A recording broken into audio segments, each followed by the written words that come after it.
अमूर्त द्रव्य चिकित्सा कहते हैं, कि जिसमें हम किसी द्रव्य की कल्पना नहीं कर रहे, कोई दवाई नहीं दे रहे, कोई मेडिसिन नहीं दे रहे, कोई प्रोसीजर नहीं कर रहे। एज ए सुपर के तौर पे हम लोग चाहते हैं कि मर्म चिकित्सा सारी चिकित्सा कर देती है। होम्योपैथिक की दवाई आप दे रहे हैं, उसके साथ आप मर्म चिकित्सा कर सकते हैं। यहाँ तक कि आप देखिए कि वेटरनरी के करीबन हमारे 20 वेटरनरी डॉक्टर्स हैं, वो हमारे मर्म चिकित्सा के विद्यार्थी हैं। ठीक है, तो जो क्या करते हैं, वेटरनरी साइंस का काम करते हैं, पूरे एनसीआर में बुलंदशहर से करते सांसद मर्म चिकित्सा के माध्यम से लोगों को लाभान्वित करते हैं। तो ये सुपर स्पेशलिटी साइंस के रूप में हर मेडिकल साइंस के रूप में प्रारंभ की जा सकती है। तो इसी उद्देश्य से हम लोग इस गवर्नमेंट ऑफ जो उत्तराखंड है इसके कार्यक्रम को कि कैसे दोनों साइंस के बीच में हम लोग एक कोऑर्डिनेशन स्थापित कर सके और कैसे उसको एक आपस में हम लोगों के सामंजस्य बैठ सके और हम समझ सके एक दूसरे की चिकित्सा पद्धतियों के बारे में। तो ये हम लोग कुछ केसेस दिखाते हैं, जो नए लोग हैं उनको भी दिखाते हैं, और कई लोगों ने तो देखे होंगे कि ये कुछ हम लोगों के केसेस हैं जिसको हम लोग दिखाते हैं कि क्या मर्म चिकित्सा के माध्यम से हो सकता है। तो मर्म चिकित्सा के माध्यम से हम लोग बहुत सारी ऐसी चीजों को ठीक कर सकते हैं जो सामान्य रूप से किसी चिकित्सा पद्धति से ठीक नहीं होती। ठीक है, तो कौन कौन सी चीजें हैं, मैंने क्योंकि मैं सर्जरी से संबंधित आदमी हूं तो हम लोगों ने बेसिकली उस पर फोकस किया कि कौन से सर्जिकल लीजन्स हम मर्म चिकित्सा के माध्यम से ठीक कर सकते हैं। तो ये it's the case of keloid. Keloid जानते हैं कि when there is a hypertrophied scar, it is ugly in nature and it is uneven, and it is एक तरह से कहते हैं कि भाई जो स्कार बनता है, स्कार नॉर्मल होता है but it is hypertrophied scar, और हाइपरट्रॉफिड स्कार होता है तो इसका ऑपरेशन, इसका क्या करते हैं, we have to go for the excision of the this keloid and again we have to go for the skin graft. तो फुल थिकनेस ग्राफ्ट कहीं से निकालनी पड़ेगी, फिर हम उसको करना पड़ेगा। ऐसी स्थिति में मर्म चिकित्सा क्या कुछ हेल्प कर सकती है, हम लोग कल्पना भी नहीं कर सकते। जब ये इसमें काम कर सकती है तो किसी भी बॉडी के ट्यूमर्स में, किसी भी चीज में जहाँ फाइब्रोलाइसिस हो गया, फाइब्रोसिस हो गया या फाइब्रोएडिनोमा, उन सभी में इसकी संभावनाएं बनती है कि हम इसके माध्यम से इन चीजों को भी ठीक कर सकते हैं। तो इसलिए इसको जानना जरूरी है कि कैसे ये मर्म चिकित्सा इसमें फायदा करती है। अब ये जो पोस्टबर्न कॉन्ट्रैक्चर्स है, तो इसमें क्या हुआ, नेक में भी कॉन्ट्रैक्चर हो गया, हाथ में हो गया, हाथ जल गया, हाथ का एम्पुटेशन करना पड़ा, वहां से स्किन ग्राफ्ट करनी पड़ी। ये स्किन पूरा स्किन ग्राफ्ट एम्पुटेट की गई हुई है क्योंकि इतना जल गया था, थर्ड डिग्री से भी ज्यादा बर्न था, उसके बाद एम्पुटेशन करना पड़ा। इसके बाद स्किन ग्राफ्ट की गई राइट फोरआर्म में, and keloid formation at the donor side. यहां से स्किन ली गई, स्किन कहां से ली गई, आई से ली गई, लेकिन उसमें टेंडेंसी थी तो क्या हुआ, फिर डोनर साइड पे भी वो जो कीलॉइड फॉर्मेशन हो गया। और इसके लिए मरीज हमारे पास आया कि क्या होता है, whenever there is keloid formation in the body, what is happening, any change in the temperature may lead to itching, irritation, burning sensation। तो कहीं भी छोटी सी कोई चीज लग जाए, उसमें कहीं कोई भी चीज लगेगी तो उसमें तुरंत एलर्जिक मैनिफेस्टेशन जैसा होता है, तो उसमें मरीज को बड़ी दिक्कत होने लगी। तो हम लोगों ने क्या किया, जो करस्पॉन्डिंग मर्मा पॉइंट है, करस्पॉन्डिंग का मतलब क्या, जहां पे लीजन, जैसे यहाँ पे बेसिक लीजन यहाँ पे नहीं था, लीजन कहाँ पे था, हाथ में ऊपर लीजन थे, लेकिन यहाँ से क्या किया गया, स्किन ग्राफ्ट लिया गया। तो इसमें भी एपिसोडिक जो है irritation, itching, burning sensation, redness, ये सब होती थी। और मरीज कई दिनों तक स्टेरॉइड्स पे, एंटी जो एक तरह से एलर्जिक मेडिसिन पे, लोकल मेडिकामेंट पे रहा, लेकिन उसके बाद भी ठीक नहीं है। तो हम लोगों ने क्या कि पैर का गुल्फ मर्म, सिंपल, क्योंकि ये हाई में था, उसके नीचे के जितने मर्म हैं, एक दो मर्म इसको स्टिमुलेट किया तो उसको वो सारी सेंसेशन खत्म हो गई, and now he is not dependent on these medicine. वो मर्म चिकित्सा करते धीरे धीरे ये भी सफल होने लगा। तो आप समझ सकते हैं कि कितना बेनिफिशियल हो सकता है। ये तो हमने सिर्फ सिम्टोमेटिक रिस्पॉन्स की बात की, ठीक है, but in this case you can see how we have managed a case of the keloid। कैसे कीलॉइड का इलाज हम लोगों ने मर्म चिकित्सा के माध्यम से किया, उसको हम लोगों ने जानने की कोशिश की। इस कंडीशन में आप देख सकते हैं कि ये फोरआर्म में देयर वाज बर्न हुआ, उसके बाद कीलॉइड फॉर्मेशन हुआ, और कीलॉइड फॉर्मेशन के बाद हम लोगों ने क्या किया, just we have stimulated the कौन से मर्म बिंदु, जो करस्पॉन्डिंग मर्मा पॉइंट है, मींस उसके आसपास के और उसके निकटवर्ती जितने मर्म बिंदु हैं उनको स्टिमुलेट करना, ठीक है। अब ये आपको मैं एक एक करके दिखाऊंगा, तो then you can see the difference between these slides. एक परिवर्तन आपको दिखाई देगा कि कैसे ये ठीक हो सकता है, इसको कैसे जान सकते हैं, इसको आप देखिए। ये देखिए, ये बीच का तो पहले तो पूरा एक उभरा हुआ था, अब बीच का डिप्रेस हुआ है। बीच की आप देख सकते हैं कि जैसे लाइंस दिखाई दे रही है, धारियां दिखाई दे रही है। ठीक है, कुछ हिस्सा उभरा हुआ रह गया बीच का, सबसे बेस ऑफ टिश्यू, जो कीलॉइड टिश्यू है वो सबसे कम हुआ है। इसको आप देख सकते हैं धीमे धीमे, और 4 से 5 महीने में ये स्थिति आ गई। इसमें हम लोगों ने क्या, इसका what is the net outcome, हमने इससे क्या किया, हमने इससे क्या पाया, हमने ये पाया कि जस्ट वी हैव क्या किया, हमने एक ऑपरेटिव प्रोसेस को रोक लिया। कौन सा ऑपरेटिव प्रोसेस होगा, एक्सीजन ऑफ कीलॉइड। दूसरा ऑपरेटिव प्रोसेस क्या रोका कि जहां से थाई से हम लोग ग्राफ्ट लेते हैं और उसको स्किन ग्राफ्ट करते हैं, दूसरा प्रोसेस हमने वो रोका। हीलिंग में कितना समय लगता है, it is not a OPD process, कोई भी ऐसा नहीं कि हर कोई आदमी करे, इसके स्पेशलिस्ट की जरूरत है। और लाखों रुपए, मैं समझता हूँ कॉस्मेटिक सर्जरी में आजकल लाखों रुपया इसका लेते हैं, छोटी छोटी सर्जरी का बहुत सारा पैसा लेते हैं। तो just you can see how we can treat a case of the keloid with the help of this marma stimulation. ठीक है, तो ये बहुत सरल है कि हम, क्योंकि सर्जरी का आदमी होने की वजह से सर्जिकल लीजन्स पे हम लोगों का ज्यादा फोकस रहता है कि भाई उसमें भी कुछ हो सकता है नहीं। अब आप इसमें देख सकते हैं, इसमें सिर्फ उसी व्यक्ति को इसमें पता लगता है कि जिसमें सिर्फ हल्का सा स्किन का डिस्कलरेशन है ना, हल्का सा रंगी तो ठीक नहीं है, इसमें कुछ भी कर ले, थोड़ा सा कुछ लगा ले तो बराबर हो जाए। और हो सकता है कि ये थोड़ी दिन बाद, इसके बाद किस भी नहीं है मेरे पास, अब होगा तो हो सकता है कि उसका स्किन का कलर भी यदि लगातार मालूम करेगा तो हो सकता है कि वो नॉर्मलाइज होगा।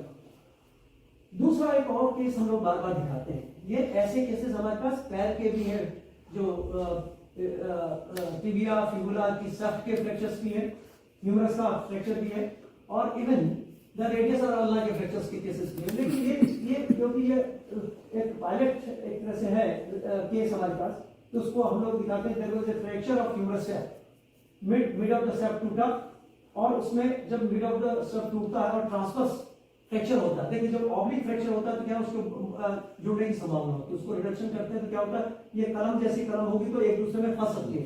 लेकिन जब ये ट्रांसवर्स होता है, मसल इधर पुल करती है तो ये ओवरराइड करता है, कभी भी ये आपस में जुड़ नहीं सकता। ट्रांसवर्स फ्रैक्चर सबसे ज्यादा एक तरह से नोटोरियस होता है, वो कभी भी एक्सटर्नल फिक्सेशन से ठीक नहीं होता। तो इन दैट कंडीशन क्या करना पड़ता है, इंटरनल फिक्सेशन इज नेसेसरी, और उसमें भी ऑनलाइन प्लेटिंग विद नेलिंग ये करते हैं। हम लोग यहाँ गुरुकुल में भी हम लोगों ने कुछ केसेस में क्या कहते हैं टीबीआई में ये ऑपरेशन हम लोगों ने अपने अस्पताल में भी किया है। तो ऑनलाइन प्लेटिंग की गई इसमें, and just you can see even after 1.5 year, 1.5 साल के बाद भी आप देख सकते हैं कि there was potential gap between these two fragments of the humerus. तो जब 1 साल 1.5 साल हो गया तो उसमें फिर क्या किया गया कि they have taken a graft, bony graft from the iliac crest and they have put the graft between these two fragments. दूसरा ऑपरेशन क्या किया उन्होंने कि एक यहाँ से iliac crest से हड्डी का चिप बना के यहाँ से हड्डी का टुकड़ा लिया और उसको ग्राफ्ट कहाँ किया, इसमें ग्राफ्ट किया। लेकिन उसके बावजूद भी जब देखा कि भाई इसके बावजूद भी ये हीलिंग नहीं हुई, तो हम लोगों ने क्या किया, ये सब डेट वाइज लगे। आप देख सकते हैं, बच्ची का नाम देख सकते हैं रितिका, और उसमें डेट वाइज आप उसकी प्रोग्रेस भी देख सकते हैं। तो अब जब दोबारा से ये जब ठीक नहीं हुआ, जो पहली हमने स्लाइड दिखाई थी, तो उसमें उन्होंने कहा कि भाई इसमें हीलिंग नहीं हो सकती क्योंकि ग्राफ्ट भी नहीं इसमें एक्सेप्ट हुआ है, तो इसमें क्या करना पड़ेगा, just we have to go for the another operative process and we have to remove the online plate and the screw. तो इसको हम बाहर से निकालेंगे, फिर उसका अप्रोक्सीमेशन करेंगे एंड देन इंटरमेडुलरी कुछ हम इसमें वायर या कुछ डालेंगे, then it will heal in a very proper way. तो ये का तो उसने कहा कि 2 ऑपरेशन करने के बाद भी ठीक नहीं होता, तीसरे की क्या गारंटी, तो नहीं गई।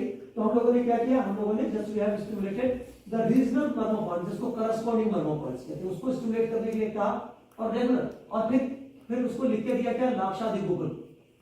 तो उसको जब लाक्षादि गुगुल लिख के दिया तो उसने कहा कि सर ये तो मैं 6 महीने पहले खा गई, फिर उसके बाद खाई, इससे कुछ नहीं होता। तो फिर हम लोगों ने क्या किया, अश्वगंधा की गोली और कुछ अर्जुन की गोली, कुछ ऐसी वैसी गोली की, भाई ये तो इज्जत वाली बात थी कि भाई आयुर्वेद की दवाइयों से हड्डी तो जुड़ी नहीं, इससे तो नहीं जुड़ी, क्योंकि ये अलग अलग थी बिल्कुल, इसके दोनों फ्रेगमेंट अलग थे। तो उसमें कुछ दवाइयां दी गई, अश्वगंधा दिया गया, अर्जुन की एक टैबलेट बनती है तो अर्जुन की एक गोली दी, क्योंकि उसको भी हम कहते हैं कि संधानी है, ठीक है, असली संधान में अर्जुन का भी है, तो इसका उपयोग किया।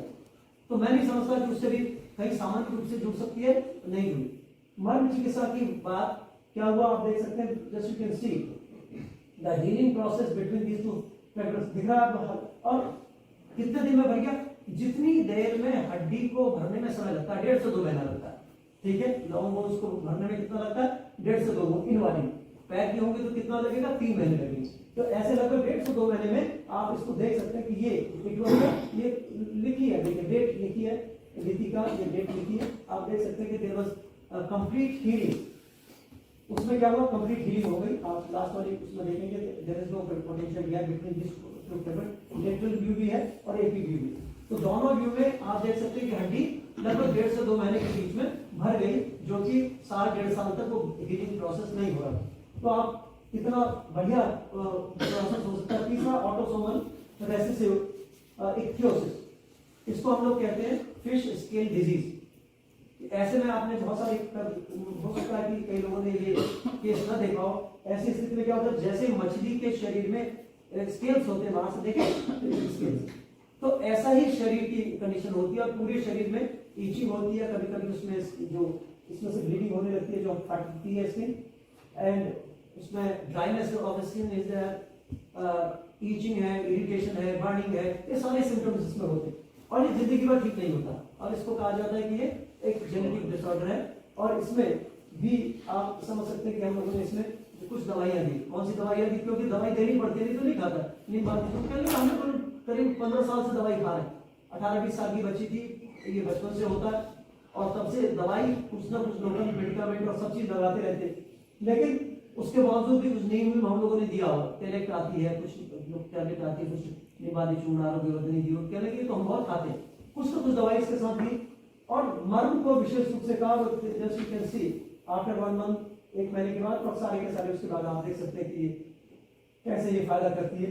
अब ये हम लोग बात करते हैं उसको, जब भी अब भी कभी आती है तो इसमें आप क्या करती है, वो सिंपल मर्म करती है, गोले का तेल उसको खोल रखा है, ठीक है, ड्राइनेस नहीं होने देना है इसमें, सिंपल कोकोनट ऑयल इसका लोकल एप्लीकेशन करनी है, तो उससे ही उसको रिस्पॉन्स आता है। तो कितनी चीजें ऐसी हैं जहां हमें लगता है कि कहीं कुछ नहीं हो सकता है, and with the help of marma stimulation there is a tremendous response in all these conditions. तो समझिए कि कितनी बेहतर चीजें हो सकती हैं। हम लोग डेफिनेशन आप लोगों को बताएं, बाकी हमारे सारे जो लोग पहले आयुर्वेद के लोग हैं वो जानते हैं। शरीर के वो केंद्र जो प्राण की ऊर्जा का केंद्र होते हैं और इतने महत्वपूर्ण होते हैं कि जहां पर चोट लगती है तो व्यक्ति की मृत्यु तक हो सकती है, और यदि ये ठीक रहते हैं तो व्यक्ति सुरक्षित रहता है। और ड्यूरिंग सर्जिकल इंटरवेंशन हमें क्या करना चाहिए, हमें बचाना चाहिए, क्योंकि इसमें कोई भी चोट लगती है ये खतरनाक हो सकता है, और ये फिजियोलॉजिकल और एनाटॉमिकल ये डेथ एक तरह से हो सकती है। देखिए डेथ की जब हम बात करते हैं तो डिवाइस की बात करते हैं कि आदमी मर जाता है, दूसरी बात करते हैं टिश्यू की डेथ होती है। और कि आप ये समझिए कि यदि शरीर के किसी अंग की मृत्यु होती है तो 2 तरह से हो सकती है, तो एनाटॉमिकल हो सकती है, दूसरी फिजियोलॉजिकल हो सकती है। जैसे आपने देखा होगा कि पैरालिसिस के केसेस होते हैं, उसका शरीर बिल्कुल बाहर से ठीक दिखाई देता है लेकिन वो हाथ पैर काम नहीं करते, तो इसका मतलब क्या है, वो फिजियोलॉजिकल है। आपके पास छाता तो है लेकिन वो छाते का काम नहीं कर रहा, वो खुलेगा नहीं, आपको हवा नहीं देगा। यदि ये मोबाइल है, ठीक है, बिल्कुल है, दिख रहा है कि मोबाइल, लेकिन ये चलेगा नहीं, इससे ना तो आप कॉल कर सकते हो, ना इसमें लाइट आ रही है, ना कुछ हो रहा है, तो ये क्या है, फिजियोलॉजिकल डेड है। तो ऐसे ही in same way the human body when it is normal in shape but it is not performing its natural functions, अपने सामान्य कार्यों को नहीं करे तो इसको क्या कहते हैं हम, फिजियोलॉजिकल डेथ। लेकिन इन सेम वे जब भी कोई चोट लगती है तो 2 तरह की हम बात करते हैं, एनाटॉमिकल डेथ की बात करते हैं और ये फिजियोलॉजिकल डेथ की बात करते हैं कि फंक्शंस में। जैसे ये अंगूठा, तो अंगूठा का काम क्या है, ये सर्कमफ्लेक्शन करना, फ्लेक्शन एक्सपेंशन है, और ये सर्कमफ्लेक्शन का काम करना। अंगूठा तो बिल्कुल ठीक दिखाई दे रहा है लेकिन अंगूठे से हम को हिला नहीं पा रहे, कर नहीं पा रहे, इसको बोल नहीं पा रहे, तो इसका मतलब क्या है, फिजियोलॉजिकल डेथ। विशेष रूप से आपने देखा होगा कि जब आर्थराइटिस होती है, यदि यहाँ ब्रैकियल प्लेक्सस की इंजरी होती है तो क्या होता है कि हाथ तो इतना ठीक रहता है आर्थराइटिस में, ये हाथ का फंक्शन नॉर्मल होगा आर्थराइटिस में, लेकिन एडक्शन एबडक्शन नहीं होगा, इसको उठा नहीं सकते, फ्लेक्शन नहीं कर सकते, एक्सटेंशन नहीं, तो उससे कोई काम की बात, तो उससे कोई काम नहीं होता। तो ये फिजियोलॉजिकल डेथ की हम लोग बात करते हैं। तो बाद में हम लोग जानते हैं, जब हम क्वेश्चन पढ़ाया जाता है तो हम कहते हैं during surgical intervention you have to save these points, you have to take care of these points, and during यदि if you are not taking care of these points एक लॉट ऑफ कॉम्प्लिकेशंस में भी there. तो उससे ये बताया जाता है कि भाई इसको आपको जानना चाहिए कि कैसे इसको ठीक कर सकते हैं, ये हम आपको